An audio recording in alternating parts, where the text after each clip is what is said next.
may insertion sa budget. Pati po si Congressman Sandro Marcos, meron din pong pinapasok taon-taon. Noong 2023, may 9.636 billion pesos. Noong 2024, 20.174 billion pesos. At nitong 2025, 21.127 billion pesos. Lahat-lahat, ang kabuuan ay 50.938 billion pesos. At bawat taon po, sa tuwing dumarating ang BICAM budget process, lagi po may utos si Congressman Sandro na ipasok ang mga proyekto niya. Nalaman ko na lang sa mga contractor na galit siya sa akin noong pinag-uusapan na ang 2025 GAA budget. Ang sabi daw niya, ipatatagal ako at magpa-file ng maraming kaso laban sa akin. Kasi kulang ng 8 billion pesos yung insertion na gusto niyang ipasok. Ang dahilan daw, may mga contractor na nakapag-advance na sa kanya at dahil hindi na ipasok ang buong halaga. BP Sara, sabi po ni Leandro Lebiste, wala po, siya lang po sa matataas na tao sa gobyerno. Halos lahat daw po sa gobyerno may insertion. Maliban po kay BP Sara. Ayan. Pag-uusapan din po natin, ito po, no, lumabas na po yung kautosan po ng Korte Suprema na pinagpapaliwanag si Bersamin bilang ES Secretary o Executive Secretary, si Boying Rimulya na dating DOJ, kapatid niya si John Vic, si General Marbil, tsaka si Tory at marami pang iba, hinggil po dito sa illegal na pagkakadakip kay Tatay Digong. No? So pinagpapaliwanag na po sila sa petisyon ng habeas corpus na magkapatid na Duterte. Yan po mga pag-uusapan natin at iba pang balita. Pero bago yan, kung bago ka pa lang dito sa ating channel, mag-subscribe ka na. Dahil ito lang ang tanging channel na may kinikilingang, may pinapanigan, una sa balita, huli sa impormasyon, kaya ano pang hinihintay nyo? Pindot na. Okay, pag-usapan natin, no? Kung ano na po yung nauna rito. Ayan nga po, alam ko po marami po sa inyo ang nanghihina sa naganap po na sa ikalawang pagkakataon ay binasura po yung interim release ni Tatay Digong. No? Wag na po tayong manghina kasi yan po ang gusto ng kalaban natin. Siguro tama na yung isang gabi at maghapon na tayo po ay parang sumama po ang loob. Pakinggan po natin, ito po ang mula po sa pamilya Duterte family. Ito po ang kanilang pahayag. The family accepts the ICC appeal chamber's decision with with peaceful hearts. Hearts. We will continue to work with the defense team on the case and will keep supporting former President Rodrigo Duterte with our daily conversations. We thank everyone who prayed with us today. Yan po, tinatanggap po ng pamilya Duterte yung appeals chambers na mayroon pong kapayapaan sa kanilang puso. Kaya po tayo, ganun din po gawin natin, no? Sila nga, kamag-anak na eh. Kaya talagang, ano yun po natin, tanggapin na po natin, wala na po tayong magagawa. Pero dadagdagan ko pa, no? Ako, sa talaga, dahil po dyan, kasi tignan nyo po yung mga binasura nila. Talagang guilty na po sa tingin nitong mga to. Parang ang hirap na pong asahan. Parang wala na tayong aasahan dito. Dito po sa ICC na to kasi katulad nga ng paliwanag ko kanina, hindi ko malabo lang yung live namin kanina ni KPL. Katulad nga po ng paliwanag ko kanina, no, pati ba naman yung pagiging mayor ng Davao, overwhelming landslide nanalo, masama po ang tingin ng ICC. Kung mayor na uli si Digong, may kapangyarihan siya para usigin itong mga biktima uli, yung mga pamilya raw ng biktima. Hindi ba nila alam kung totoong masama ang tingin ng tao kay Tatay Digong? Di dapat hindi siya nanalo. Yun po yung problema rito sa ganitong pananaw ng ICC, no? Nanalo na nga, overwhelming nga dahil mahal ng tao. Nanalo na nga, ang ibig pong sabihin, gusto po ng mamamayang Pilipino yung ginawa niya for 6 years bilang presidente at kung ilang taon po bilang mayor, minasama pa nila. No? Saan ka nakakita na isa sa dahilan ng ICC kung bakit hindi pwedeng palayain si Tatay Digong dahil mahal ng tao, binoto ng tao via landslide. Kaya wag na po kayong umasa na makakagawa at meron pa silang siguro pag naputulan na ng pondo yan, Pag wala ng pondo nagmumula kung saan, kung wala ng pondo nagmumula sa gininto ang maleta, baka may pag-asa tayo sa susunod na administrasyon na. Kung ako po ang magiging pangulo next, kung ako po sa pangulo next sa Pilipinas, United Nations na po. Sa United Nations ko na i-a-apply ang ginagawa ng ICC kay Tatay Digong.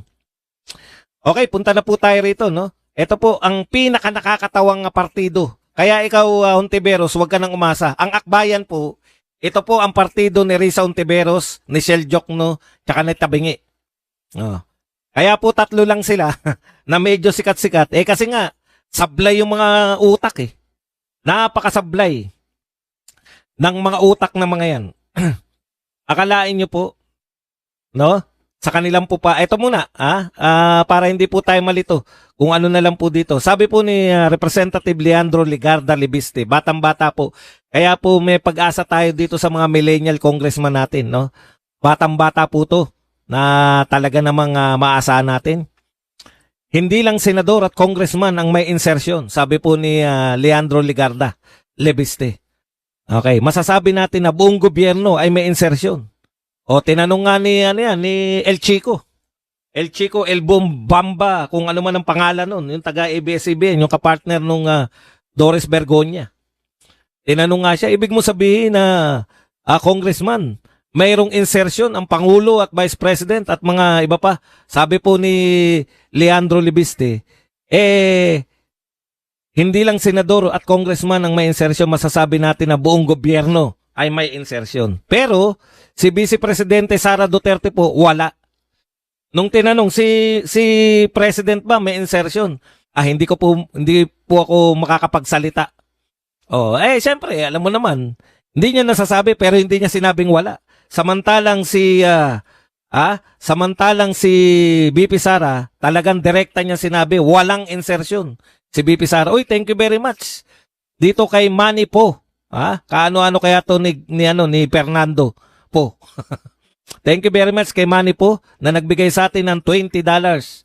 Grabe. Masarap to po. Thank you very much Manny po. Muntik na natin hindi makita yung $20. Maraming salamat sa iyo sa batang-batang mga congressman katulad nito ni Leandro Libiste at saka to si Miao Miao Congressman Barsaga. Dahil po sa mga ginagawa ninyo, hindi po kayo natatakot, no? Na masagasaan yung mga malalaking tao sa lipunan. Kaya maraming salamat sa ginagawa ninyong pagbubulgar. Kasi pinag-aralan niya mga kapatid Lahat daw may insertion. Maliban lang po kay BP Sara. No. Grabe, no? Ibig sabihin po, sa insertion, alam na natin yan, sinabi po yan. And I quote, si Bryce Hernandez po ng isa po sa mga tinatawag na BGC Boys ng Bulacan. No? Ano po sabi? Lahat ng may insertion, lahat ng proponent, lahat ng mga nagsumikap para magkaroon ng insertion, lahat po tumanggap. Grabe. So, ibig sabihin, lahat po tumanggap. Pwera lang po si BP Sara. At dahil dyan, dahil po si BP Sara ay tapat na naglilingkod sa taong bayan, hindi po magnanakaw, wala pong ninakaw, wala pong insertion, bukas po sa rally ng 3 million march. 3 million march ba yun? 1 trillion march pala. Sa rally po ng 1 trillion march, ito po ang sigaw ng mga Akbayan Group mula po sa kanilang presidente. Ito po yung pumalit na kay Risa Hontiveros. Ito po yung partido ni Risa Hontiveros. Sabi ni Rafaela David, naniniwala po tayo na kailangan din papanagutin si BP Sara. Dapat nga na-impeach naman siya. Yes po, pwede ang Sara Duterte resign. So sa rally po ng Akbayan, kasama po ng iba't ibang grupo yung tinatawag na trillion peso march. Nililin lang po nila yung tao. No? Nililin lang po nila yung tao. Akalain nyo po, lahat ng nasa gobyerno, halos lahat, sabi po ni Ligarda, Libiste pala, lahat ng tao sa gobyerno, mula po presidente, maliban kay BP Sara, may insertion. Pagkatapos, Kung sino pa po yung walang insertion, kung sino pa po yung nagtatrabaho ng tapat, yun po ang ipinapanawagan nila na Sara resign. No? Ayan, basahin po natin ng konti. Sara resign, pwede. Marcos resign, hindi pwede. Anak ng tinapay, hindi. Pag pumunta ka po sa kanilang rally bukas, Sara resign. Akala ko po ba, akala ko po ba anti-corruption yan? Nagsabi na nga ng corruption. Nagsabi na nga ang corruption, insertion. Ang mga korap yung may mga tinatanggap. Yung mga namomorsyento, yung nabibigyan ng maletang basura. No? Akalain ninyo, Sara resign pwede, Marcos resign hindi pwede. Tapos sasabihin nyo, anti-corruption kayo. Magiging bukas daw ang Akbayan Party List sa panawagang Sara Duterte resign sa idaraos na trilyon peso march laban sa korupsyon sa EDSA People Power Monument sa linggo, November 30. Ayon kay Akbayan President Rafaela David sa panayam ni Ted Pailon and DJ Chacha, hindi rin naman daw sila mag-atubili na maging bukas sa panawagang Marcos resign. Pero mas mabuti raw na intayin muna ang ebidensya laban kay President Marcos. Nire-respeto natin ang mga ilampung ganoon ng panawagan, etc. If the evidence points, etc. Okay, ang tanong lang mga kapatid, wala nga pong, sabi nila bago sila manawagan ng Marcos resign, dapat po may ebidensya muna laban kay Marcos. Nuknukan ng aralan lang po natin tong mga taga-akbayan, no. Ang ebidensya po hindi lang po resibo, hindi lang po mga kasulatan, hindi lang po mga anong tawag diyan, yung mga nahahawakan na ebidensya. Meron din tayong tinatawag na testimonial evidence. Ebidensya po yung testimonya. Wala pa po ba kayong naririnig sa mga testigo na idinadawit po? Ngayon eto magtapatan po tayo. Ang sabi nga po, ito mas maganda to, si Harold Respicio na po. Ang papagsalitay natin. Yung main issue dito ay tapos na po. Pasok, attorney yung main Harold issue dito Respicio. ay tapos na po. Papakinggan ko rin para maunawaan Yung main rin issue natin dito pare-pareho. ay tapos. Yung main issue dito ay tapos na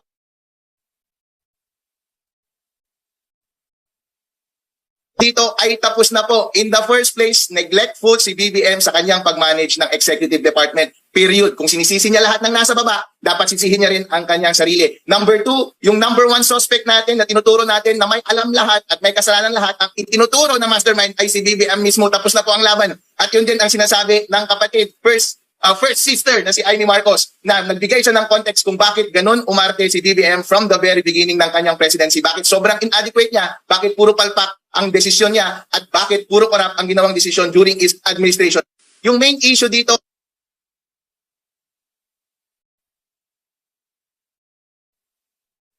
Mike. Ayan. Narinig po natin, malinaw po yung sinabi ni Attorney Respicio. Kung hindi ako nagkakamali, Vice Mayor po to, na Vice Mayor-elect. Malinaw po yung sinabi niya na laganap po ang korupsyon at sinisisi po ni BBM lahat ng nasa baba niya. No? Lahat po na nasa baba ni BBM, sinisisi niya po. Maliban, kumbaga, executive secretary na nga kasama pa Ibig sabihin lahat po na nasa gobyerno sinisisi ni BBM na kayo mga korap kayo lahat, mahiya naman kayo, korap kayo. Pero sa tingin niya wala pa rin siyang pananagutan. Alam po ninyo, bilang pinuno po, hindi lang po sapat na ikaw iligtas mo yung sarili mo, sabihin mo na wala akong kinalaman diyan. No? Maganda po yung sinabi ni Anjo Iliana. Teka muna, dito muna tayo kay Respicio. Una po sinasabi, baka sabihin nyo naman, wala pa raw ebidensya. Yung sinasabi ng lahat na mastermind, lahat ng testigo nakaturo ang mastermind si Saldico. Sinasabi naman ni Saldico, ang mastermind niya, ang may pinakamalaking tinatanggap sa kanilang lahat ay si BBM mismo. Hindi po tayo nagsabi niyan. Ang dami na pong video ni BBM. Ang dami na pong video pala ni Saldico. Kaya wag nyo pong sabihin na wala pa rin pong ebidensya. Testimonial evidence ay ebidensya po. At hindi po uubra na yung sinasabi ninyo na kinakailangan bumalik muna ni Saldico rito para mag-imbestiga yung ICI, mag-imbestiga yung ombudsman. Pinaliwanag na po yan ni Senator Marcoleta, no? Yung ombudsman po, hindi po kinakailangan na pinanumpaan po yung salaysay. pwede pong mag-imbestiga yung ombudsman kahit tinext lang yan. Ano pa silbi nung magsumbong sa Pangulo o iba pang mga text-text na sumbong kung kinakailangan manumpa. Di ba? So, yun po yung sinasabi ni Respicio, lahat na nang nasa baba mo may kasalanan. Alam niyo po, yan po ang pinakamalaking pagkakamali ng leader. Iligtas mo yung sarili mo tapos lahat ng mga tauhan mo may kasalanan lahat. Pero yun niyo po, executive secretary na, pinaghinalaan na may kasabwat. Pati po yung mga secretary na, yan na po mga pinakamatataas eh. Mga secretary na po ang susunod sa Pangulo. Na pinakamataas sa pagdating po sa executive. No? Mga secretary. Ay, wala po akong pinagbabasehan na sinabi ni Marcoleta. Ang sinabi ko po, sinabi ni Senador Marcoleta. Pero wala po akong sinabi na ang basehan ko po ay si Marcoleta. Baka kayo, yun ang basehan nyo, Marcoleta. Hindi ko po kilala si Marcoleta.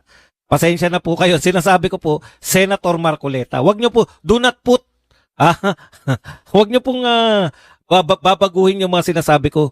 Kung sinasabi nyo pong Marcoleta ang pinanggalingan ng aking mga kinukot ko, ay hindi ko po kilala yun. Dyan pa lang, nagsisinungaling na kayo kagad. Diba? Sino ba nakakakilala dyan sa Marcoleta na yan? Marcoleta po binabanggit kong pangalan. Senador ng Pilipinas. Yung Marcoleta po, hindi ko po kilala yan. Baka kayo man nakakakilala niyan kasi mahilig kayo sa kubeta. Ang laman po ng mga utak nyo ano lang EBS lang, EBS. Okay. Punta na po tayo rito, no? Balikan lang natin yung sinasabi nito ni Attorney Harold Respicio, no? Neglectful sa pagmamanage ng executive department. Para isahan na lang po. Pakinggan din po natin konti itong alam niyo, napaka-practical pa po ng sinasabi nito ni asan na ba 'yun? Inano ko na 'yun Bakit nawala na naman? Yung kay Anjo Iliana. Maganda yung sinabi ni Anjo Iliana Kasi parang ang palusot kasi ng ating gobyerno, parang ang sinasabi ni BBM, wala akong kinalaman dyan. Ipagpalagay nyo na po na wala kang ninakaw. Pero meron ka pa rin pong responsibilidad dahil ikaw po yung presidente ng Pilipinas. Hindi po pwede na aminado na ang lahat, pati kayo Mr. President, na napakalawak ng korupsyon. Halos all of government may korupsyon. Tapos wala kayong kinalaman, palagay nyo na. Palagay na po ninyo na kayo po ay wala pong kasalanan. Wala po kayong ninakaw. Napaka-tuwid nyo po. Matuwid po kayo. Yan pagpalagay na natin. Ipagpalagay na nating matuwid po kayo. No? Kayo nagsasabi mismo na yung gobyerno nyo ay corrupt. Wala po ba kayong pananagutan no? Hindi po ba kayo dapat na managot? Kung ang lahat ng mga department secretary ninyo ay panay involved po sa pagnanakaw, wala pa rin kayong pananagutan no?